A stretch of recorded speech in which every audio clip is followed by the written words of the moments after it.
क्या एक गवर्नर को कानून और अखलाक की इजाज़त देता है कि जिस सूबे का वो गवर्नर हो उसी सूबे के वहदत के ख़िलाफ़ और वहदानियत के ख़िलाफ़ एक कॉन्फ्रेंस करे, इस तरह की बातें करे कि सूबे में एक अच्छा खासा डिबेट चल पड़े। मगर ये जो गवर्नर है वो एक अजीब सूरत हाल इसने पैदा की। पहले सिंध में कभी ऐसे नहीं हुआ कि इस तरह बैठ के और आप करें और लोगों को बांटें आपस में। गवर्नर हाउस में जो मीटिंग थी उसमें एक भी सिंध का सिंधी स्पीकिंग कोई नहीं था। सर उसके बदले में पीपल्स पार्टी ने एक करारदाद पेश की और करारदाद में सिर्फ MQ वाले तनहा रह गए, जबकि बाकी जितनी भी जमातें थे, जितनी भी ज़बानें बोलने वाले ने, सब ने उस करारदाद की हिमायत की और सिंध के बंटवारे के या कराची को वफाक देने के ख़िलाफ़ तकरीरें हुई। तो इससे पीपल्स पार्टी को एक नई ज़िंदगी नहीं मिल गई। सर मिल गई, क्यों नहीं मिली, मगर पीपल्स पार्टी को अभी और आगे बढ़ के कुछ काम करना चाहिए तरक्की के हवाले से। लोग बंटवारे की बात करें, उस पर पीपल्स पार्टी ने तो एक करारदाद पास की ना। मेरा तो ख्याल है कि एक शटअप कॉल देनी चाहिए। शटअप कॉल के बगैर ये हो नहीं सकता। हम देख रहे हैं कि आए दिन MQ वाले इस तरह की शरारतें करते रहते हैं, इनके साथ आखिर मसला क्या है? वो मसला तो कुछ नहीं है, अन्ना का मसला है। अब अल्ताफ हुसैन साहब था ना, आजकल वो कह रहा है कि बाबा सिंधियों के साथ मिल के चलना है, अब वहाँ गए हुए हैं। मसला कोई है नहीं, चीज़ें तो सब हैं। अब एक मसले में कराची को जुदा करें, कराची की डेवलपमेंट नहीं, काम हो रहा है। कराची तो शुरू से समंदर है, व्यापार है और बिजनेस चल रहा है। सारी एग्रीकल्चर सिंध में है, इंटीरियर सिंध में, रूरल सिंध में, वहाँ से सब कुछ आ रहा है ना। सिंध के सर सारे जितने भी स्टेक होल्डर हैं वो कहते हैं आप सिंधी हैं। MQ वालों ने उनको ज़बरदस्ती मुहाजिर बनाया हुआ है। नहीं सर, MQ भी आगे चल के ये सिंधी हो जाएंगे। सर दुनिया में आपको कहीं ऐसा शहर नज़र आ रहा है जहाँ पर जो हिजरत करने वाले आए हों, फिर 50-60 सालों के बाद कहें कि ये सूबा हमें, ये शहर हमें सूबा करके दो? एक कोई मिसाल मिलती है आपको? बाकी कहीं नहीं है, कोई एक मिसाल नहीं मिलती। सर एज अ प्रोफेसर मैंने भी काफ़ी किताबें पढ़ी हैं, मैंने बताया जैसे 50 किताबें लिखी भी हैं। अगर हमारे दोस्त अख्तर हमीद खान साहब, जिन्होंने, उनकी अगर आप किताबें पढ़ें आपको पता चलेगा कि ये मुल्क कैसा बना, कैसे बना, अब क्या करना चाहिए। तो हमारे दोस्त दरअसल पढ़ते नहीं हैं। MQ वाले दोस्त तो बिल्कुल नहीं पढ़ते हैं, वो तो ऐसा ही तस्बी तकारीर करते हैं। तो हमें बड़ा अफसोस होता है इनका। ये बस ये है सूरत हाल सारी। अस्सलाम वालेकुम नाजरीन, आप देख रहे हैं मंसूरनामा और मैं हूं मंसूर मुगेरी। पिछले प्रोग्राम में हमने बताया था कि सिंध में एक अफरा तफरी की माहौल फैल गई है, छिड़ गई है। गवर्नर गमरान टिसोरी साहब ने एक कॉन्फ्रेंस कराई जिसमें सिंध के वजूद के ख़िलाफ़ बातें हुई। उसके बाद पीपल्स पार्टी की जानिब से एक रेजोल्यूशन भी लेकर आए। उस भरपूर रेजोल्यूशन के बाद फिर सिंध में एक और तहरीक शुरू हो गई गवर्नर के ख़िलाफ़। उस पर हमने प्रोग्राम किया। इस पर पूरे सिंध, पूरी दुनिया में हमें बहुत सारे लोगों ने अप्रिशिएट किया है। इस सिलसिले को आगे बढ़ाते हुए आज एक सिंध के तारीख़दान, जिसका असल जो बैकग्राउंड तो दर्स और तदरीस हैं, वो प्रोफेसर रहे हैं 30 सालों तक, तारीख़ से काफ़ी वाबस्तगी है, 50 से ज़ायद किताबें भी लिखी हैं, कराची पे गहरी नज़र है, पूरे सिंध की जाग्राफ़ी और कल्चर से उनका अच्छा खासा ताल्लुक़ भी है।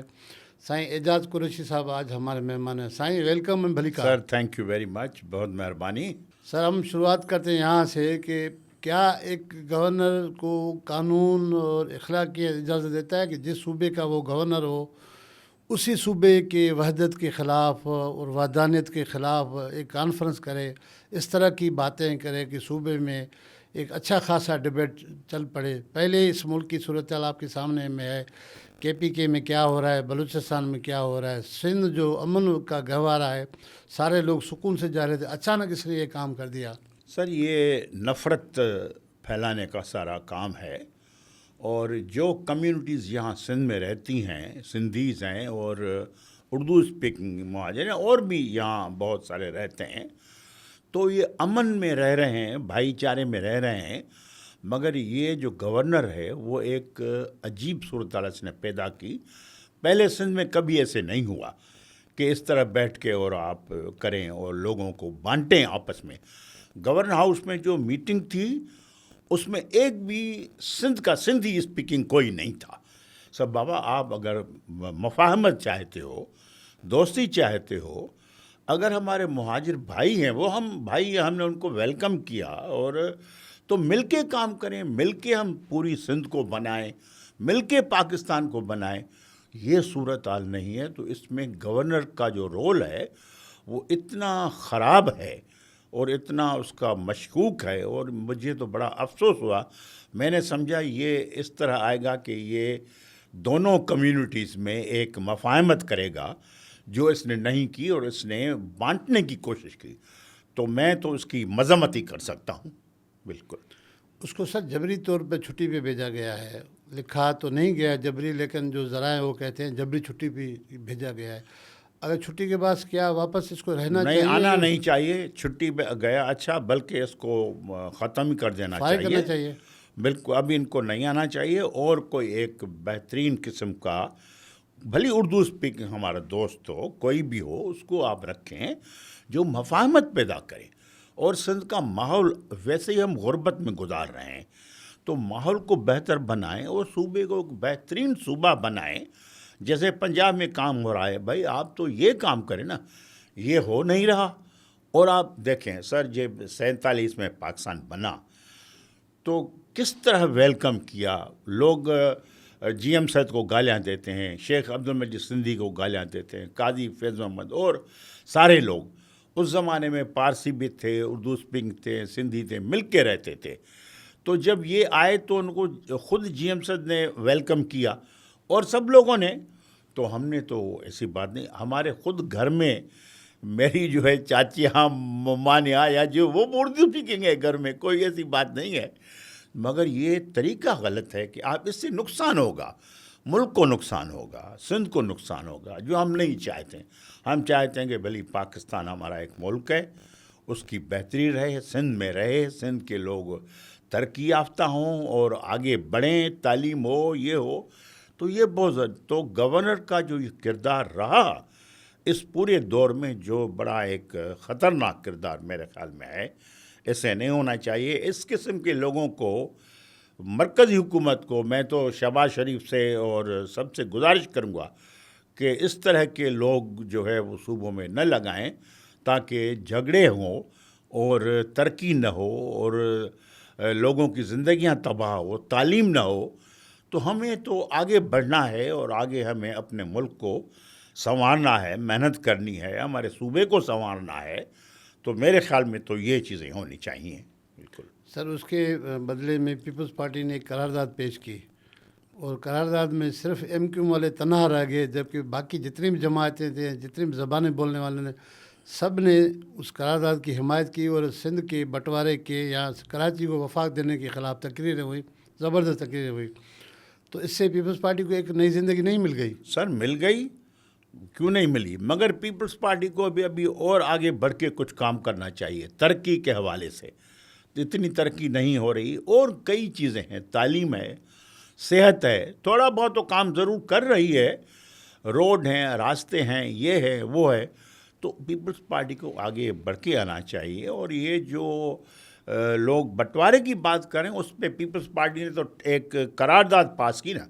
मेरा तो ख्याल है कि एक शटअप कॉल देनी चाहिए, शटअप कॉल के बगैर ये हो नहीं सकता। और जो करारदाद शटअप कॉल नहीं है तो किस तरह की शटअप कॉल हो सर, और शटअप कॉल होनी चाहिए। करारदाद तो ठीक है, बेहतरीन काम है, उसमें उसको रोकना चाहिए, मगर इनको ये समझाना चाहिए कि बाबा, अगर आप बंटवारे की बात देखें ना, अभी भी ये जो बयानात आ रहे हैं लोगों के, तो जो हमारे भाई मुहाजिरिन देख रहे हैं, मुहाजिरिन में बेहतरीन लोग हमारे हैं।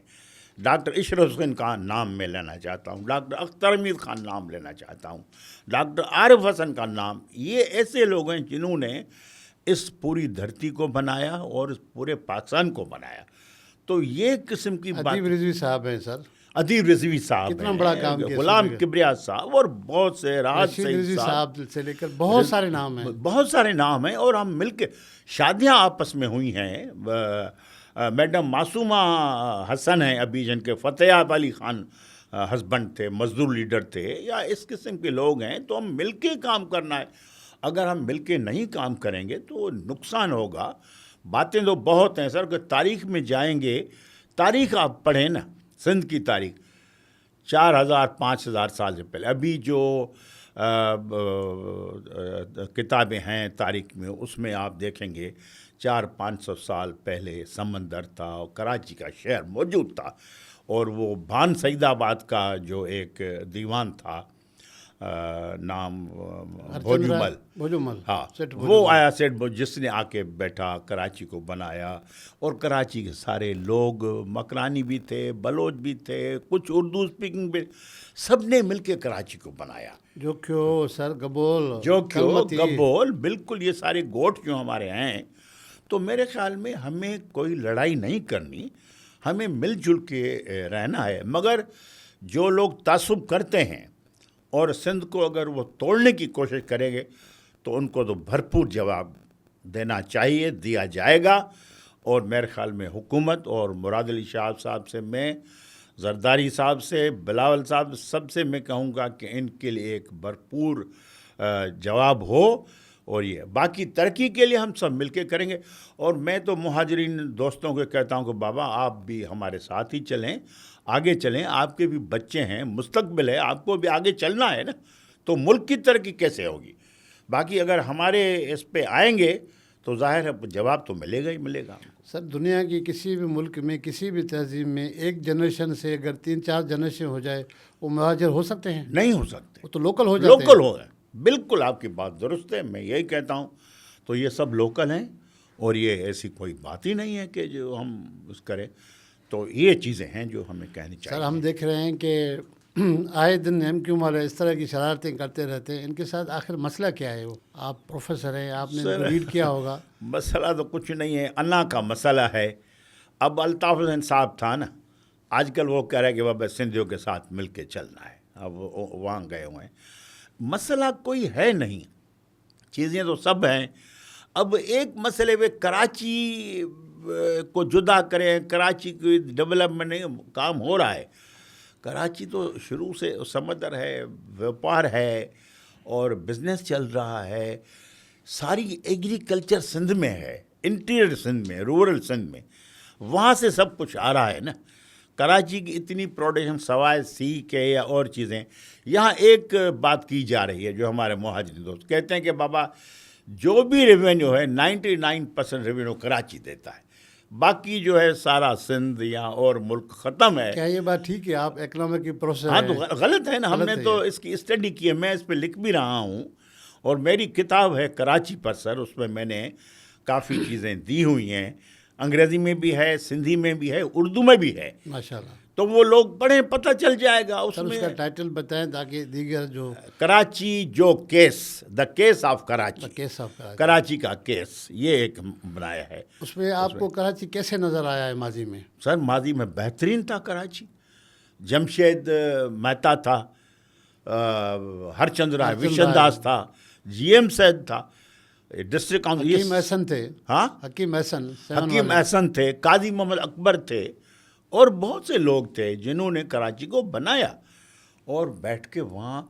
तो मेरे ख्याल में, और सर मैं अभी किताब पढ़ा हूँ, एक 500 साल पहले अल माहरी एक थे जो यहाँ आए थे। और ये भंवर होता है ना, कुन जिसको कहते हैं कि समंदर में भंवर, ये बेड़ियाँ या लांचें फंस जाती हैं, कराची में ये नहीं था। उन्होंने कहा कि अगर जो कहीं और समंदर में भंवर है वो लोग कराची आए। कराची तब से डेवलप्ड है। जैसे मैंने कहा 400-500 साल पहले भोजूमल आया था। तो कराची की तारीख, मैं अपने मुहाजिर दोस्तों को, उर्दू में तो कहता हूँ कि कराची पे पढ़ें, पहले अगर नहीं पढ़े। अभी हमारे दोस्त हैं डॉक्टर आरिफ हसन साहब, एक बेहतरीन इंसान, आर्किटेक्चर है, बहुत आर्किटेक्ट। उन्होंने 3-4 किताबें कराची पे लिखी। अगर हमारी नहीं पढ़ते हैं भाई, उनकी तो पढ़ें।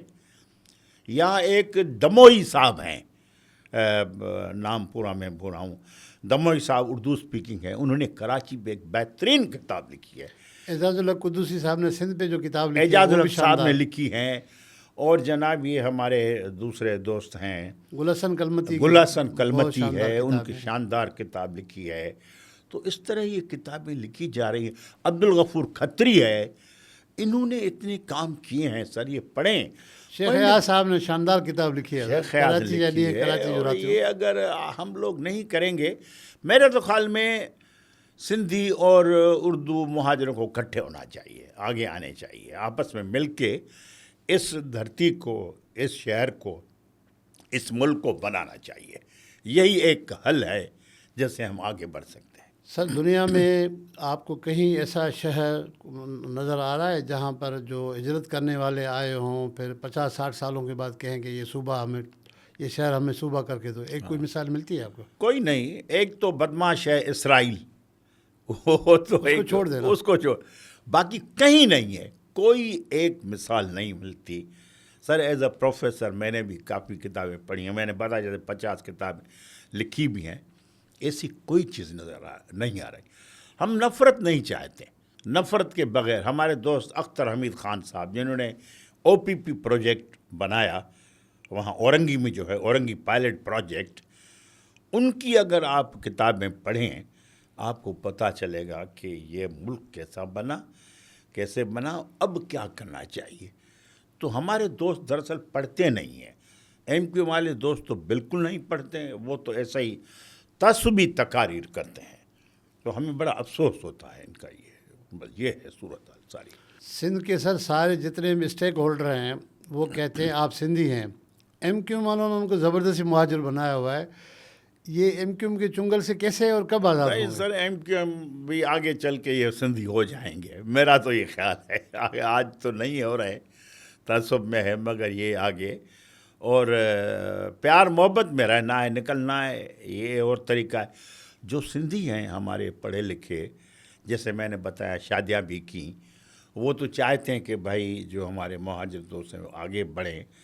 मैंने इशरत साहब का नाम लिया, एक बहुत बेहतरीन अख्तर हमीद ख़ान, ऐसे लोग हैं जिनके पास कोई नफ़रत नहीं थी, न नफ़रत है उनके पास। आरिफ पसंद, इस किस्म के जो लोग हैं, ग़ुलाम किबरिया साहब थे, करार हुसैन साहब थे, तो प्रोफेसर करार हुसैन, ताज हैदर साहब के वालिद, ताज हैदर के वालिद जो थे। तो ये होना चाहिए। और बाकी अगर आप खामखा लड़ाई करेंगे, गालियाँ देंगे, और तो फिर जैसे गवर्नर ने ये किया, तो फिर ज़ाहिर है दूसरी साइड भी तो लड़ेगी ना। ऐसा तो नहीं है कि फिर आप, और इस गवर्नर को तो मेरे ख्याल में निकाल देना चाहिए एकदम, and he should not come back, और कोई अच्छा सा बंदा लगाएं जो मफाहमत पैदा करे और इस धरती को बनाए, संवारे, और पूरे मुल्क को संवारे। तो मेरे ख्याल में हम आगे बढ़ सकते हैं, हम आगे तरक्की कर सकते हैं। जो हमारी तरक्की भी नहीं हो रहा, हमारी GNP कम है, ग्रास नेशनल प्रोडक्ट भी हमारी कम है, जो अभी 5-7-8% होनी चाहिए, जो 2-3% पे हम जा रहे हैं।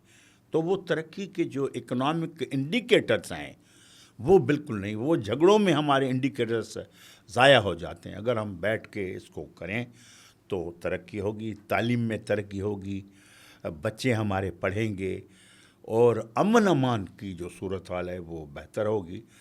तो इस किस्म की चीज़ें मैं सोचता हूँ कि मैं तो लिख भी रहा हूँ, और सबको मैं तो अपील करूँगा, पूरे पाकिस्तान के लोगों, पूरे सिंध के लोगों को, कोई भी कम्युनिटी हो, मेमन हो, मुहाजिर हो, सिंधी हो, जो बलोच, बाबा मिल के रहो, तरक्की करो, गुर्बत को मिटाओ और आगे बढ़ें। तो ये कर, बाकी अगर आप हाथ नहीं मिलाएंगे तो आगे कैसे बढ़ेंगे? हाथ मिलाएं।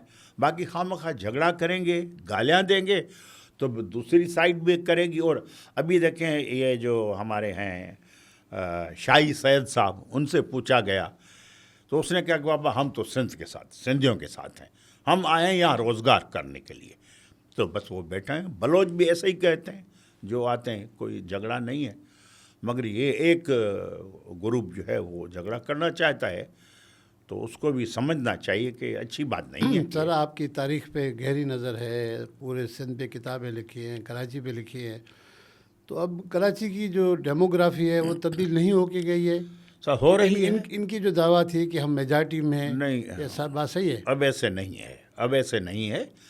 अभी भी इन्होंने ज़बरदस्ती, ये जो सेंसस हुआ, ज़बरदस्ती इसमें कोई 50-60 लाख 70 लाख बढ़वाए, कोई ऐसी बात नहीं थी। अभी तो देखें ना, पूरे पाकिस्तान के लोग आ रहे हैं, बलोच आ रहे हैं, पठान आ रहे हैं। अच्छा, इनको तकलीफ़ जो है वो सिर्फ सिंधियों से है, बाकी किसी से नहीं है। ये जो श्रीलंकन आ रहे हैं, नेपालीज आ रहे हैं, बर्मीज़ आ रहे हैं, दुनिया के और इंडियंस आ रहे हैं, सारे लोग आ रहे हैं, उनके लिए तो जगह है, सबके लिए है। मगर जो रूरल सिंध का गरीब बेचारा जिसके पास रोज़गार नहीं है, वो हारी है या हारी का बेटा है, अगर वो कराची आता है तो उनको तकलीफ़ होती है। जो कोई नहीं चाहिए, उनको आना चाहिए, ये उनका शहर है, ये इनका घर है। जितने सिंध के लोग सिंधी स्पीकिंग यहाँ आएँ वो ज़्यादा बेहतर है, अपने रोज़गार में रहें, अपना सबके साथ मिल के रहें। तो इससे हम किसी से झगड़ा नहीं करना चाहते, मगर क्योंकि सिंध में बेरोज़गारी है, सिंधी लोग बेरोज़गार हैं, उनके पास वसाइल कम है और हुकूमत इतना ज़्यादा काम नहीं कर रही। ज़्यादा काम करे, वो ज़्यादा वसाइल पैदा करें, तो मेरे ख़्याल में ये बहुत अच्छा रहेगा और सब लोग आके रहें। और सिंधियों को मैं अपील करूँगा कि बाबा जितने आ सकते हो कराची में आओ और अपना बैठ के काम करो और कमाओ यहाँ। सर, MQM जो है पीपल्स पार्टी पे तनकीद कर रही है कि इन्होंने कराची और हैदराबाद को तबाह किया है। पीपल्स पार्टी के लोगों का कहना है कि MQM ने खुद तबाह किया है शहर को। चाइना कटिंग से लेकर शहर में अमन अमान की जो सूरत हाल थी, किसने बर्बाद किया। मेयरशिप कितने पीरियड तक इनकी रही, सिंध हुकूमत में रहे, वफाक में रहे, तो गवर्नमेंट का पार्ट रहने वाले कैसे हम पे तनकीद कर रहे हैं। तो आप दोनों के मौक़िफ़ को कैसे देख रहे हैं? आपने तो सब कुछ कह दिया ना। अभी ये जो लाशें थी, ये किसने दी थी? जो बाबर साहब जो मिनिस्टर थे पीपल्स पार्टी के, ये जो वो किसने दी थी? सिंधियों ने तो नहीं दी थी ना।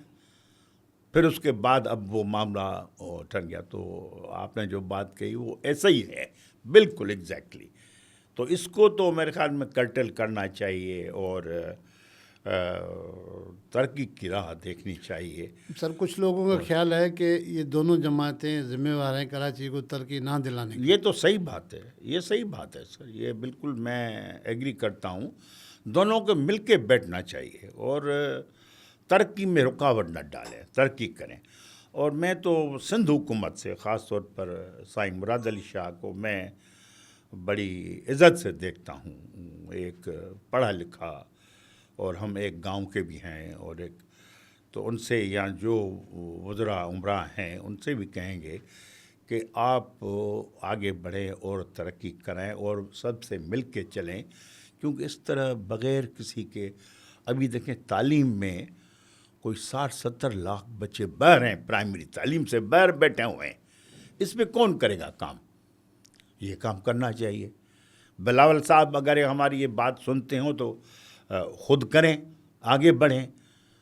तो जब इतनी तालीम के साथ या कुछ है तो तरक्की को बढ़ाना है, मगर जो काम नहीं हो रहा है, तालीम है, सेहत है, उसमें आगे बढ़ना चाहिए। आगे बढ़ने के सिवा कुछ नहीं हुआ, मगर दोनों कम्युनिटी को मिल के चलना है, ये बहुत ज़रूरी है। ये जो दोनों मेजॉरिटी में हैं कराची में, अभी तो सिंधी लोग भी हैं, आ रहे हैं, वो हैं, तो मिल के ही काम करना। सर, अगर सिंध को या बिलखुसूस कैपिटल सिटी कराची को देखते हैं तो 40-50 साल हम दुबई से भी बेहतर थे, हम मलेशिया से भी बेहतर थे, सिंगापुर से भी बेहतर थे। तो आखिर क्या वजूहत हैं कि वो हमसे बहुत आगे निकल गए और आगे जा रहे हैं और हम वहीं के वहीं कहीं के मेंढक बने हुए हैं? एक तो हम तासुब एक दूसरे से, दूसरा corruption is the biggest factor. पैसे लेना, पैसे खाना और तालीम को धकेल देना पीछे, और वज़रा उमरा पैसे।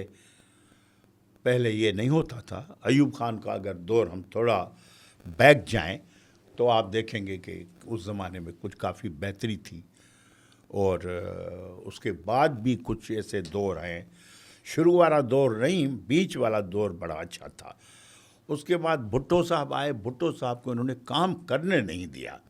भुट्टो के जहन में काफ़ी बड़ी चीज़ें थीं। लेकिन कराची की जो बड़ी डेवलपमेंट तो भुट्टो साहब के दौर में, वही अभी कह रहा था कि भुट्टो साहब ने ये जो फैक्ट्री से लेकर सारी रोड है, मिसाल फ्रेयर रोड से लेकर आप एयरपोर्ट तक किसने बनाई? जुल्फ़िकार अली भुट्टो ने बनाई। ये जो आपने कहा स्टील मिल किसने दी? पोर्ट कासिम किसने दिया?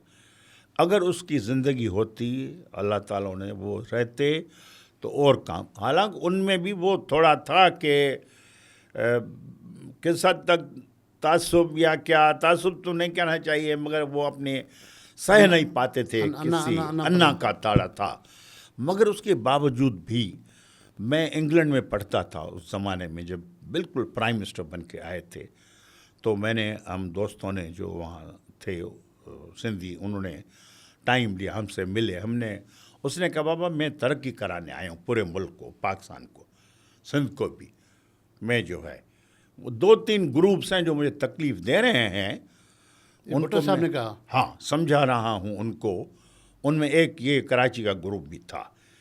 तो ये है, उस ज़माने में एमक्यूएम तो नहीं थी सर। एमक्यूएम नहीं थी, मगर फिर भी इनके जो कुछ लीडरान थे वो थोड़े बहुत करते थे शरारत। और तो इस तरह भुट्टो साहब एक बहुत पढ़ा लिखा एक ज़हीन आदमी था, और वो काम का उसको छोड़ते तो काम। ज़ियाउल हक ने क्या किया? मैं समझता हूँ इस मुल्क की सबसे बड़ी तबाही जनरल ज़ियाउल हक ने की, मज़हब के नाम पे, इस्लाम के नाम पे। ख़ुद शराबी था, फिर ये कहता था कि मैं नमाज पढ़ता था और करता था, और सबको उसने तबाह किया, मारा। सिंधी लोगों को कितना मारा, फांसियाँ दी, दरख्तों से बांध के बंदूकें मंगवाई जब MRD की तहरीक चल रही थी। और उसने क्या क्या नहीं किया। सिंध के साथ उसने बड़ी ज़्यादती की।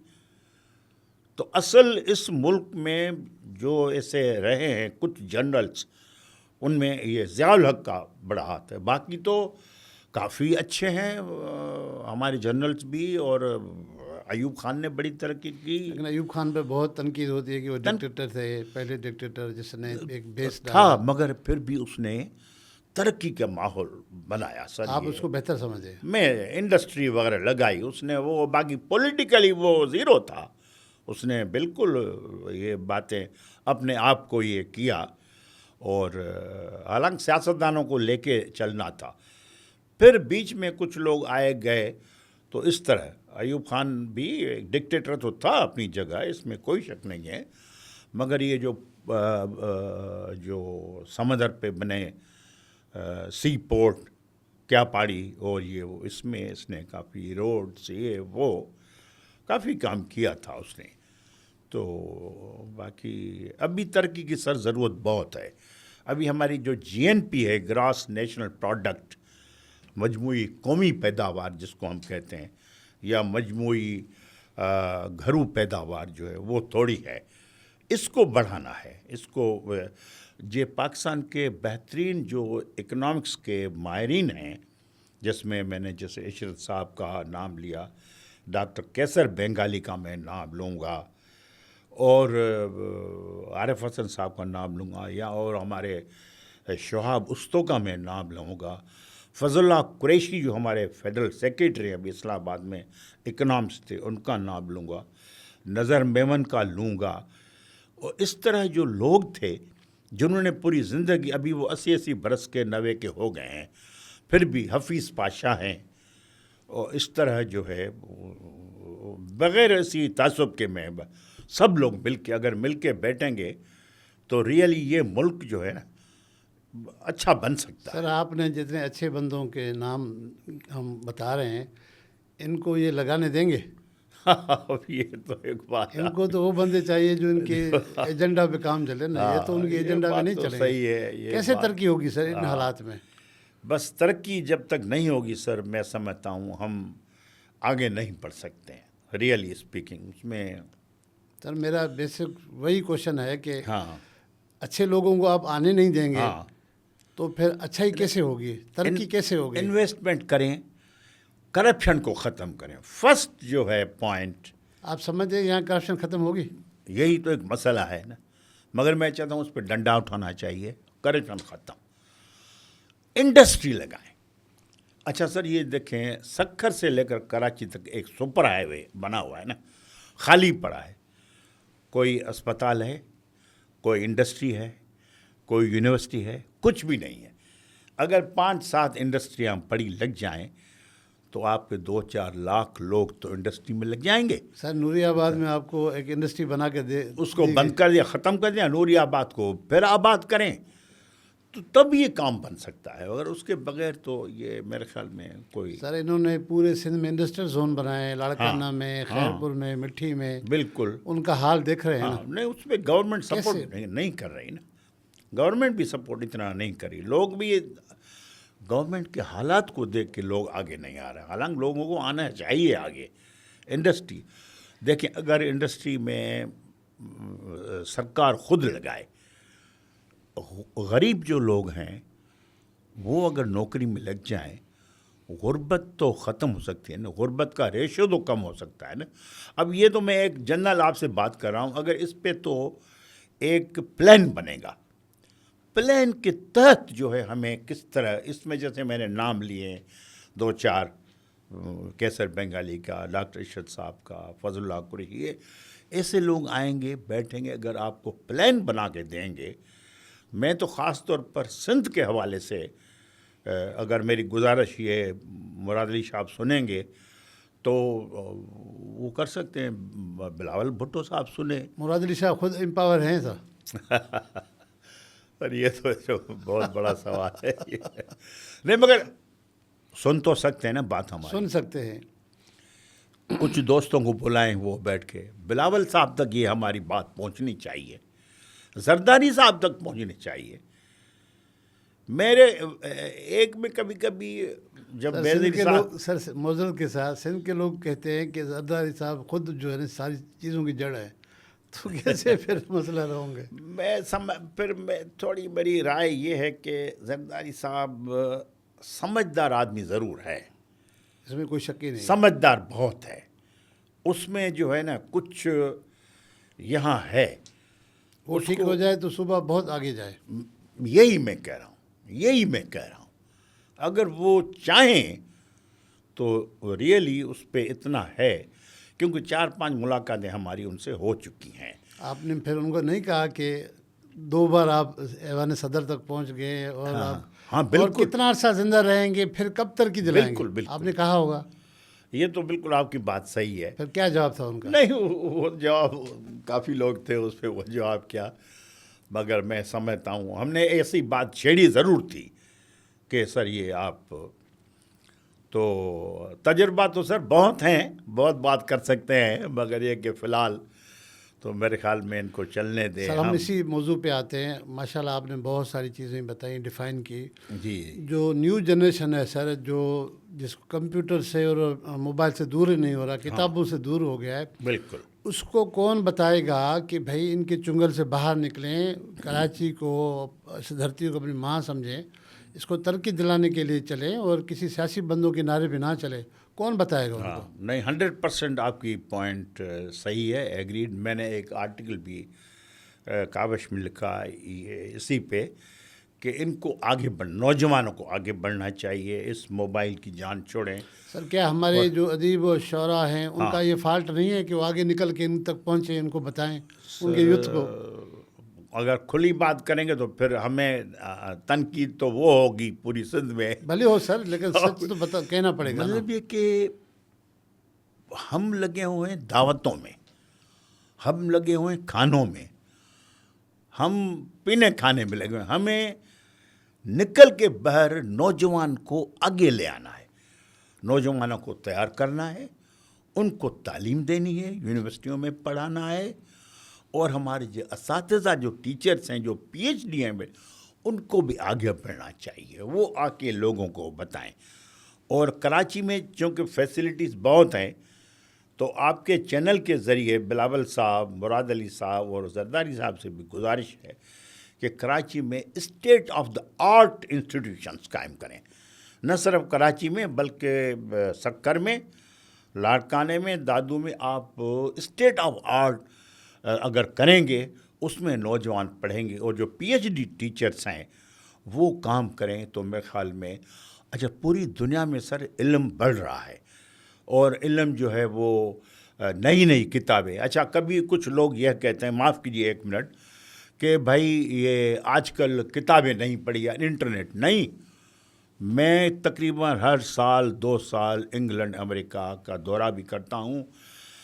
मैं 20 40 50 किताबें ख़रीद के भी आता हूँ। वो किताबें, ये बात गलत है, पूरी दुनिया में किताबें पढ़ी जा रही हैं, लोग लेते हैं, पढ़ते हैं। सर हमें ये बताएं कि सिंध में औरतों की तरक्की कैसे होगी, ख़ास तौर पर जो रूरल सिंध है वहाँ पर अभी तक जो बेचारी ख़वातीन हैं उनको घरों से बाहर निकलने नहीं दिया जा रहा। शहरों में तो मौक़े हैं, नौकरियाँ करती हैं, प्राइवेट जॉब करती हैं, कारोबार भी कर रही हैं। बिल्कुल। तो रूरल सिंध कैसे औरतों के मुकाबले में आगे आएगा? सर, एक तो रूरल सिंध में तालीम बिल्कुल नहीं है, कम है। तालीम की बेहतरीन इंस्टीट्यूशंस कायम कर देने चाहिए एकदम। ये मैं अपने छोटे छोटे गाँव में मैं जाता हूँ काम, मैंने रूरल सपोर्ट प्रोग्राम भी काम किया। तो लड़कियां बेचारी जो हैं, आप एतबार करें कि स्कूल में टॉयलेट नहीं है सर। लड़कियां बेचारी सुबह तैयार होके घर से जाती हैं स्कूल।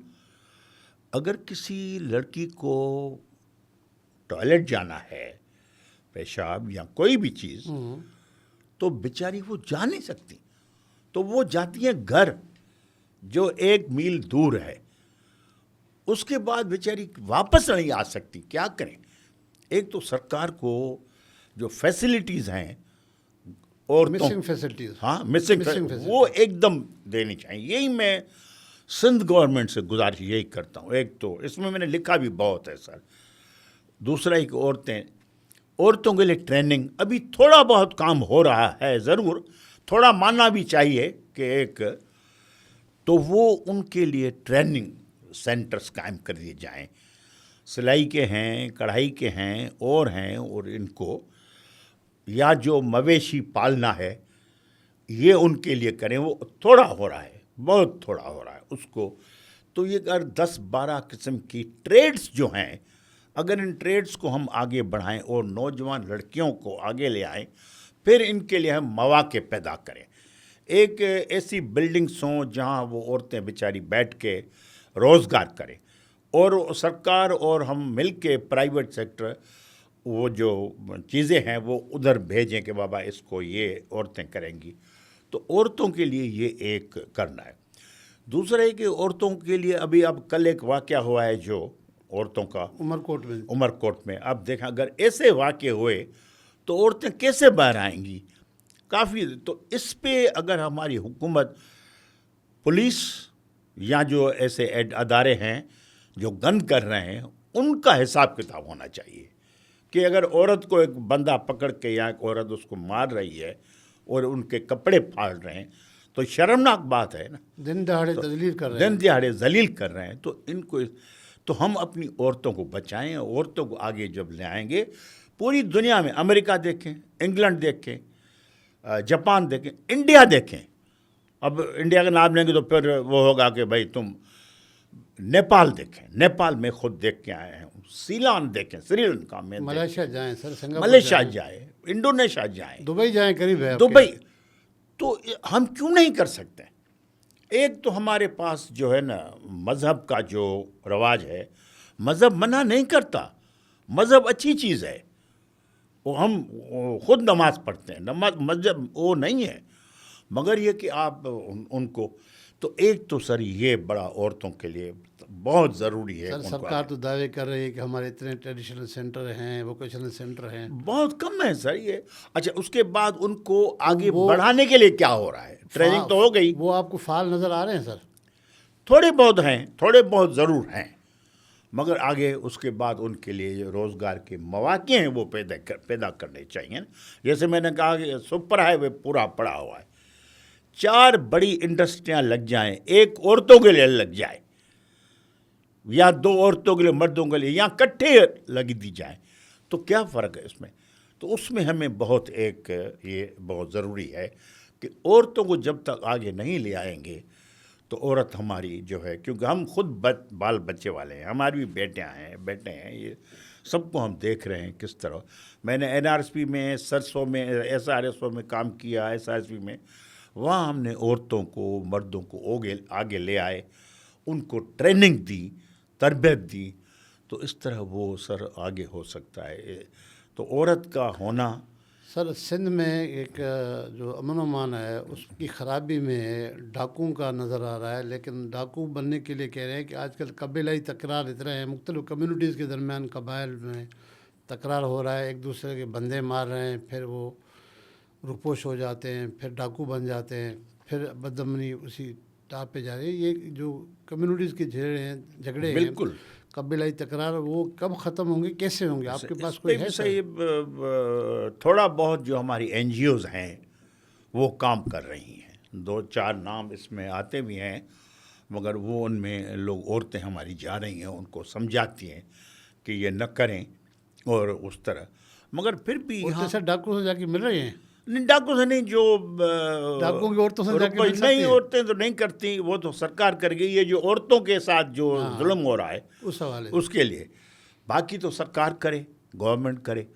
गवर्नमेंट खुद जो है कि पुलिस और उनके हेड्स जो हैं वो करें, या वो तो अपने एजेंडा पे काम करें। जो हाँ। हमारी सिविल सोसाइटी है, हाँ, सिविल सोसाइटी करे, जो जाके अदीबों के उनको। तंजीमें, वो कहाँ गए हैं सर? हाँ। उनका रोल क्यों नज़र नहीं आ रहा? बिल्कुल सही कह रहे हैं आप, वो बहुत कम नज़र आ रहा है। आई एग्री विथ यू इसमें, मगर इसमें फिर भी हमारी गवर्नमेंट को आगे बढ़ना चाहिए। मेन रोल तो उनका बनता है। मेन उनका रोल बनता है, उसके बगैर तो नहीं होगा सर। सर, कराची के यूथ के लिए, ख़ास तौर पर पूरे सिंध के यूथ के लिए बहैसियत प्रोफेसर आपका क्या पैगाम है? सर, मैं समझता हूँ सबसे पहले एक तो मेहनत करें, सख्त मेहनत करें, शराब पीना छोड़ें, सिगरेट पीना छोड़ें, हर किस्म की जो ठगी या 2 नंबरी है, 2 नंबरी है या बदमाशी है, उससे बाहर आए, उससे बाहर आएँ। औरत से प्यार मोहब्बत करें, औरत को अपनी बहन बनाएं, उनको अपनी प्रॉपर्टी न बनाएं, उसको मारें नहीं। एक तो ये बहुत ज़रूरी है। दूसरा, पढ़ें, किताबें पढ़ें, लाइब्रेरियाँ आबाद करें, लाइब्रेरियों में जाएं। कराची में काफ़ी, हैदराबाद में सिंधी लोग पढ़ रहे हैं, सिंधी भी, मुहाजरी, पंजाबी सब पढ़ रहे हैं, तो वो पढ़ें। मैं तो अभी इस उम्र में हूँ सर, मैं आपको बताऊँ, मैं भी कोई 4-5-6 घंटे रोज़ पढ़ता हूँ, जब तक मुझे मज़ा नहीं आता। पढ़ते नहीं हैं तो मेरे ख्याल में नौजवानों को, हम तो तैयार हैं उनको ट्रेनिंग देने, लेक्चर देने के लिए, तो नौजवान पढ़ेंगे जब, और फिर अपने भाइयों को, बहनों को पढ़ाएं, स्कूल खोलें। पढ़ाई से, इल्म से आगे बढ़ेगा तो सिंध भी हमारा आगे बढ़ेगा। सर, बहुत शुक्रिया, आपने दिल खोल के हमसे बातें की, नौजवानों के लिए मशावरे दिए, एमक्यूएम के हवाले से अपने जज्बात का इजहार किया, गवर्नर सिंध की जो जिम्मेवारी बनती थी बिल्कुल, उसमें फेलूर के बाद आपने जो तजिया किया, उस सब सारी चीज़ों के लिए आपका बहुत शुक्रिया। बहुत मेहरबानी, बहुत शुक्रिया। व्यूअर्स, आपने प्रोफेसर एजाज कुरैशी साहब की बातें सुनी, बहुत गहरी बातों का उन्होंने इजहार किया है। स्पेशली आखिर में यूथ के लिए उन्होंने ख़ास पैगाम दिया है कि मेहरबानी करें, पढ़ा करें, किताबें पढ़ें, किताबों को अपना दोस्त बनाएं, और दीगर जो गैर ज़रूरी और ख़ास तौर पर जो गैर ज़रूरी चीज़ें जो अखलाकियात के ज़िम्मे में आती हैं उनसे दूर रहें, कैरियर ओरिएंटेड बनें। तो प्रोफेसर साहब की बातों में काफ़ी गहराई है। मुझे उम्मीद है कि आप लोग देखें, आप इंजॉय करेंगे, लेकिन अपने कमेंट्स ज़रूर दीजिएगा कि प्रोफेसर एजाज कुरैशी साहब की कौन सी बात आपको अच्छी लगी। अगर कोई अच्छी ना भी लगी तो अपने राय का ज़रूर इज़हार कीजिएगा। हम नेक्स्ट प्रोग्राम में एक और अच्छे गेस्ट के साथ दोबारा हाज़िर होंगे। अपने मेज़बान मंसूर मुगेरी को दीजिए इजाज़त। अल्लाह हाफ़िज़।